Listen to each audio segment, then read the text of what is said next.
So இஸ்லாமிய அரசியல் என்றால் என்ன?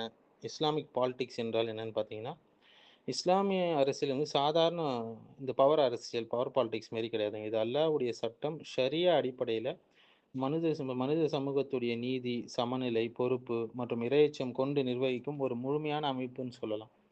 ஆ ஸோ வந்து சியாசத்து ஷரியா வந்து மக்களுடைய உலகியல் மற்றும் மார்க்க தேவைகளை வந்து அல்லாஹ்வின் வழிகாட்டுதல் படி நிர்வகிப்பது தான் சியாசத்து ஷரியா. இஸ்லாமிய அரசியல். இப்னு தய்மிய்யா ரஹிமஹுல்லாஹ் சொல்றாங்க, அரசியலின் நோக்கம் வந்து மக்களை வந்து நன்மைக்கு கொண்டு செல்வதும், தீமையிலிருந்து காப்பாத்துவதும் என்று சொல்றாங்க. ஸோ இதனுடைய முக்கிய அடிப்படை கொள்கை பார்த்தீங்கன்னா, தௌஹீத். ஒரே இறைவன் அவன் தான் சட்டம் இயற்ற வேண்டும். சட்டம் இயற்றக்கூடிய அதிகாரம் அல்லாஹ்வுக்கு மட்டுமே உரியது. மனிதர்கள் சில சட்டங்களை அமைக்கலாம். ஆனால் அது குர்ஆன், சுன்னாக்கு எதிராக ஒருபோதும் இருக்கக்கூடாது. ஏனென்றால் அவனுக்கு சட்டத்தில பங்காளிகள் இல்லைன்னு சொல்றான். சூரத்துல் கஹ்ஃபுடைய 26வது ஆயத். அடுத்து ஹாக்கிமிய்யா என்றால் என்னன்னு பார்த்தீங்கன்னா, சாவரினிட்டின்னு சொல்லுவாங்க. சாவரினிட்டி ஆஃப் அல்லாஹ்ன்னு சொல்லுவாங்க. உண்மையான ஆட்சி அதிகாரம் அல்லாஹ்வுக்கே உரியது. அரசாங்கம் ஒரு அமானத் தான். ஒரு ட்ரஸ்ட்டு தான். ஸோ அதில் இருக்கணும். அதாவது ஜஸ்டிஸ் இருக்கணும். நீதி எந்த ஆட்சியின் மையமும் நீதி வந்து முஸ்லீம்க்கு நீதி இருக்கணும். முஸ்லீம் அல்லாதவர் என வேறுபாடு இல்லாமல் நீதி எல்லாருக்கும் சமமாக வழங்கப்பட வேண்டும். நீங்கள் நீதியை நிலைநிறுத்துங்கள்னு அல்லாஹ் சொல்றான். சூரத்து நிசாவுடைய 135வது ஆயத்துல. அடுத்தது ஷூரா இருக்கணும். ஆலோசனை முறை இருக்கணும். ஆட்சியில வந்து ஆலோசனை ரொம்ப ரொம்ப முக்கியங்க. ஒரு நபர் தனிநபர் டிக்டேட்டர்ஷிப் கிடையாது. ஸோ அவங்க தங்கள் காரியங்கள்ல ஆலோசனை செய்கிறார்கள் என்று அல்லாஹ் சொல்றான். 42வது அத்தியாயம் 38வது வசனம். 5வது அமானா மற்றும் பொறுப்பு அக்கவுண்டபிலிட்டி. தலைவர்கள் வந்து மக்களுக்கு முன் பொறுப்பு உடையவர்கள். மறுமை நாள்ல அவங்களுக்கு கணக்கு கேட்கப்படும். ஸோ இஸ்லாமிய அரசியல் அமைப்பு என்பது ஹலீஃபா, அதாவது இமாம் இருக்கணும், ஒரு லீடர் இருக்கணும். ஷரியா அமல்படுத்தக்கூடிய தலைவர் வந்து பாதுகாப்பு, சட்டம், பொருளாதாரம் அனைத்தையும் கவனிக்கக்கூடியவராக இருப்பார். அடுத்து உலமாக்கள், ஸ்காலர்ஸ், சட்ட விளக்கம் தருபவர்கள். அரசை திருத்தக்கூடிய அறிவு, அதிகாரம் அவங்ககிட்ட இருக்கு.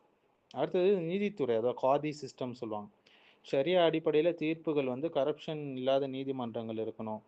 ஷரியா அடிப்படையில் தீர்ப்புகள் வழங்கணும். அடுத்தது மக்கள், உம்மத், தலைவரை தேர்வு செய்யக்கூடிய உரிமை, நல்லதை ஆதரித்து தவறை எதிர்க்கக்கூடிய கடமை மக்களுக்கு இருக்குது, உம்மத்துக்கு இருக்கு. ஸோ இஸ்லாமிய அரசியலுடைய நோக்கங்கள், மகாசிதுகள் பார்த்தீங்கன்னா, தீன் பாதுகாக்கப்பட வேண்டும், உயிர் பாதுகாக்கப்பட வேண்டும், அறிவு பாதுகாக்கப்பட வேண்டும், செல்வம் பாதுகாக்கப்பட வேண்டும், குடும்பம் பாதுகாக்கப்பட வேண்டும். அதாவது மகாசிது ஷரியாவில் சொல்கிற மாதிரி religion, life, intellect, wealth, lineage.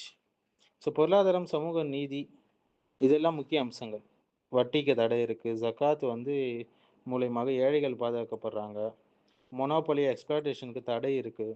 இந்த ஃபாரின் பாலிசின்னு சொல்லக்கூடிய வெளிநாட்டு அரசியல்கள் அதில் இதெல்லாம் வரும். அதன் கீழே அந்த தலைப்புகள் கீழே நீதியான உறவுகள் இருக்கணும். உடன்படிக்கைகளை காக்க வேண்டும். அநியாய தாக்குதலுக்கு எதிர்ப்பு தெரிவிக்க வேண்டும். ஸோ இஸ்லாமிய அரசியலுக்கும் செக்யுலர் அரசியலுக்கும் உள்ள வித்தியாசம் வந்து அது பழைய தலைப்பு அது. ஸோ இஸ்லாமிய அரசியல் என்பது வெறும் ஆட்சி முறை மட்டும் கிடையாதுங்க. அது மனித வாழ்க்கையோட அனைத்து துறைகளையும் அல்லாஹ்வின் வழிகாட்டுதல் படி அமைக்கக்கூடிய ஒரு முழுமையான நிர்வாக தத்துவம் என்று சொல்லலாம். ஸோ இஸ்லாமிய அரசியல், இஸ்லாம் கூறக்கூடிய அரசியல் என்னன்னு சொல்லி பார்த்தீங்கன்னா, அரசியல் என்ற நேரடியான வார்த்தை வந்து அல் குர்ஆன்ல இடம்பெறாத போதும், ஆட்சி அதிகாரம் தொடர்பாக அது வழங்கப்பட்டவர்கள் தொடர்பாகவும் அல்லாஹ் நிறையவே பேசுறான் அல் குர்ஆன்ல.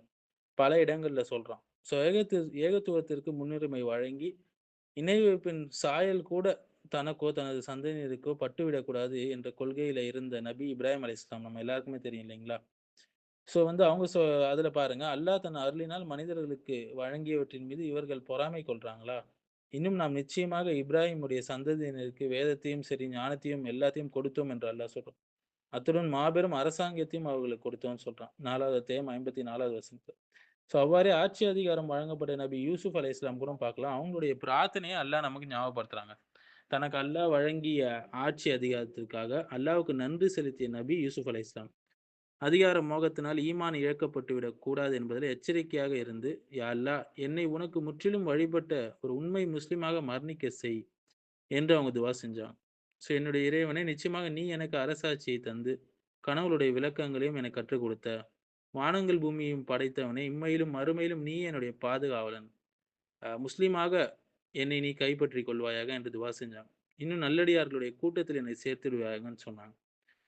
12வது அத்தியாயம் 101வது வசனத்துல பார்க்கலாம். ஸோ மேற்படி சம்பவங்கள் வந்து அரசியலுக்காக மார்க்கம் 2ஆம் தரமாக்கப்பட விடக்கூடாது என்பதை மிக தெளிவாக நமக்கு சொல்லி காட்டுது. ஸோ அரசியலை முதன்மைப்படுத்தி இஸ்லாத்தின் அடிப்படை கொள்கையை பின்னுக்கு தள்ளிய யாரும் சரி தமது இலக்கை முழுமையாக அடைந்ததாக வரலாறே கிடையாது. ஸோ அவ்வாறு தான் அரசியலை மையப்படுத்தி போலி ஒற்றுமை கோஷங்கள் நம்ம பார்க்கலாம் இன்னைக்கு இல்லைங்களா? பல வருடமாக வெறும் கோஷங்கள் தான் இருக்குது. மார்க்கத்தை முதன்மைப்படுத்திய அரசியல் தான் நபியர்கள் நமக்கு காட்டித்தந்த இஸ்லாமிய அரசியல் முறை. ஸோ இஸ்லாமிய அரசியல், இஸ்லாம் கூறக்கூடிய அரசியல் என்னன்னு சொல்லி பார்த்தீங்கன்னா, அரசியல் என்ற நேரடியான வார்த்தை அல் குர்ஆன்ல இடம்பெறாத போதும், ஆட்சி அதிகாரம் தொடர்பாக அது வழங்கப்பட்டவர்கள் தொடர்பாகவும் அல்லாஹ் நெறையவே பேசுறான் அல் குர்ஆன்ல. பல இடங்கள்ல சொல்றான். ஸோ ஏகத்துவத்திற்கு முன்னுரிமை வழங்கி, இணை வைப்பின் சாயல் கூட தனக்கோ, தனது சந்ததியினருக்கோ பட்டுவிடக்கூடாது என்ற கொள்கையில இருந்த நபி இப்ராஹிம் அலைஹிஸ்ஸலாம் நம்ம எல்லாருக்குமே தெரியும் இல்லைங்களா? ஸோ அவங்க அதுல பாருங்க, அல்லாஹ் தன் அருளினால் மனிதர்களுக்கு வழங்கியவற்றின் மீது இவர்கள் பொறாமை கொள்றாங்களா? இன்னும் நாம் நிச்சயமாக இப்ராஹிமுடைய சந்ததியினருக்கு வேதத்தையும் சரி, ஞானத்தையும் எல்லாத்தையும் கொடுத்தோம் என்று அல்லாஹ் சொல்றான். அத்துடன் மாபெரும் அரசாங்கத்தையும் அவர்களுக்கு கொடுத்தோம்னு சொல்றான். 4வது அத்தியாயம் 54வது வசனத்துல. ஸோ அவ்வாறே ஆட்சி அதிகாரம் வழங்கப்பட்ட நபி யூசுப் அலைஹிஸ்ஸலாம் கூட பார்க்கலாம். அவங்களுடைய பிரார்த்தனைய அல்லாஹ் நமக்கு ஞாபகப்படுத்துறாங்க. தனக்கு அல்லாஹ் வழங்கிய ஆட்சி அதிகாரத்திற்காக அல்லாஹ்வுக்கு நன்றி செலுத்திய நபி யூசுப் அலைஹிஸ்ஸலாம். அதிகார மோகத்தினால் ஈமான் இழக்கப்பட்டு விடக் கூடாது என்பதில் எச்சரிக்கையாக இருந்து, யா அல்லாஹ் என்னை உனக்கு முற்றிலும் வழிபட்ட ஒரு உண்மை முஸ்லிமாக மரணிக்க செய் என்று அவங்க துவா செஞ்சாங்க. ஸோ என்னுடைய இறைவனே நிச்சயமாக நீ எனக்கு அரசாட்சியை தந்து, கனவுகளுடைய விளக்கங்களையும் எனக்கு கற்றுக் கொடுத்த. வானங்கள் பூமியையும் படைத்தவனே, இம்மையிலும் மறுமையிலும் நீயே என்னுடைய பாதுகாவலன். முஸ்லிமாக என்னை நீ கைப்பற்றிக் கொள்வாயாக என்று துவா செஞ்சாங்க. இன்னும் நல்லடியார்களுடைய கூட்டத்தில் என்னை சேர்த்துடுவாயாகன்னு சொன்னாங்க. 12வது அத்தியாயம் 101வது வசனத்துல பார்க்கலாம். ஸோ மேற்படி சம்பவங்கள் அரசியலுக்காக மார்க்கம் 2ஆம் தரமாக்கப்பட விடக்கூடாது என்பதை மிக தெளிவாக நமக்கு சொல்லிக் காட்டுது. ஸோ அரசியலை முதன்மைப்படுத்தி இஸ்லாத்தின் அடிப்படை கொள்கையை பின்னுக்கு தள்ளிய யாரும் சரி தமது இலக்கை முழுமையாக அடைந்ததாக வரலாறே கிடையாது. ஸோ அவ்வாறு தான் அரசியலை மையப்படுத்தி போலி ஒற்றுமை கோஷங்கள் நம்ம பார்க்கலாம் இன்னைக்கு இல்லைங்களா? பல வருடமாக வெறும் கோஷங்கள் தான் இருக்குது. மார்க்கத்தை முதன்மைப்படுத்திய அரசியல் தான் நபியர்கள் நமக்கு காட்டித் தந்த இஸ்லாமிய அரசியல் முறை.